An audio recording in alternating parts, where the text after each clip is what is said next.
Good morning बच्चों। आज हम पाठ 14 पत्र जो इतिहास बन गए पढ़ेंगे। यह पत्र गांधी जी ने 25 मार्च 1909 को प्रिटोरिया जेल से अपने पुत्र मणिलाल गांधी को लिखा था। गांधी जी ने अपने पुत्र को बताया कि उन्हें जेल में रहते हुए एक पत्र लिखने और एक पत्र प्राप्त करने का अधिकार है, तो उन्होंने पुत्र को पत्र लिखने का निर्णय लिया और अपनी बात स्पष्ट करते हुए कहते हैं कि जब भी पत्र लिखने का सवाल आया तो मेरे मन में तुम्हारा ही ध्यान आया। तो उन्होंने अपने पुत्र को पत्र लिखा और उन्हें लिखा कि वह मेरे संबंध में चिंता न करे, मैं पूर्ण रूप से शांति में हूँ। गांधी जी ने अपने पुत्र से कहा कि वो उनकी चिंता न करे, वो यहाँ शांतिपूर्ण है।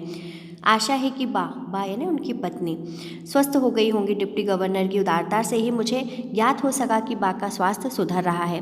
क्या वह फिर से चलने फिरने लगी हैं? बा और तुम्हें सुबह प्रतिदिन साबूदाने का प्रयोग करना चाहिए। मैंने तुम्हारे ऊपर जो दायित्व डाला है उसे तुम योग्यता से और आनंद से पूरा कर रहे होगे। यहाँ गांधी जी कहना चाह रहे हैं कि जब हमारे पास कोई काम आता है तो हमें उसे जिम्मेदारी के साथ और लगन से पूरा करना है। बोझ के समान किसी भी काम को नहीं टालना चाहिए। हम लगन से प्रसन्न होकर कोई भी काम करेंगे तो वो काम ज़रूर सफलता की ओर आगे बढ़ेगा। आगे गांधी जी लिखते हैं, वास्तविक शिक्षा अक्षर ज्ञान नहीं है, सच्ची शिक्षा तो चरित्र निर्माण और कर्तव्य का बोध है। तुम्हें माँ की सेवा का अवसर मिला है, अपने दोनों भाइयों की भी देखभाल कर रहे हो, तुम्हारी अधूरी शिक्षा इसी से पूरी हो जाती है। गांधी जी ने कहना चाहा कि सिर्फ पढ़ लिख लेना ही ज्ञान नहीं होता है, अच्छे संस्कारों का निर्माण होना ही सच्ची शिक्षा कहलाती है।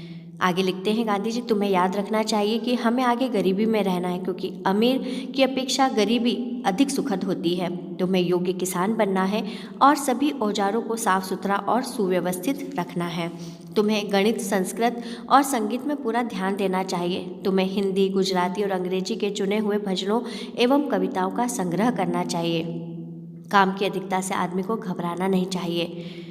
इसमें गांधी जी अपने पुत्र को समझाना चाहते हैं कि कितना भी काम आ जाए हमें उससे घबराना नहीं चाहिए। सुनियोजित ढंग से यानी समय का हम सही उपयोग करेंगे, समय के अनुसार हर चीज़ को काम करते जाएंगे तो व्यवस्थित तरीके से हमारा काम पूरा हो जाएगा। घर खर्च में जो भी व्यय करते हो उसका पैसे पैसे का हिसाब रखना चाहिए। ये बहुत अच्छी आदत गांधी जी ने अपने पुत्र को सिखाई थी कि भले ही हम 1 रुपये खर्च करें या 5 रुपये खर्च करें, हम जितना भी खर्च करते हैं उसे हमें लिखना चाहिए ताकि हमें पता चले कि हमारी आय कितनी है और उस आय के अनुपात में हम व्यय कितना कर रहे हैं। गांधी जी अपने पुत्र को नियमित प्रार्थना करने के संबंध में भी कहते हैं और बताते हैं कि प्रार्थना करने का सूर्योदय से पूर्व का समय सबसे अच्छा होता है प्रार्थना करने का, और हमें उस समय में ईश्वर की प्रार्थना करनी चाहिए।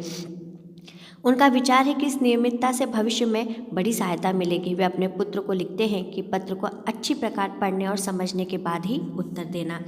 इस पूरे पत्र में गांधी जी ने बहुत सारी सीखें अपने पुत्र को बताई और अंत में उनसे बोला कि जो जो मैंने उसमें लिखा उस पत्र को बहुत अच्छे से पढ़ना, हर बात को, हर पंक्ति को समझने के बाद उस प्रश्न का, उस पत्र का हमें उत्तर देना।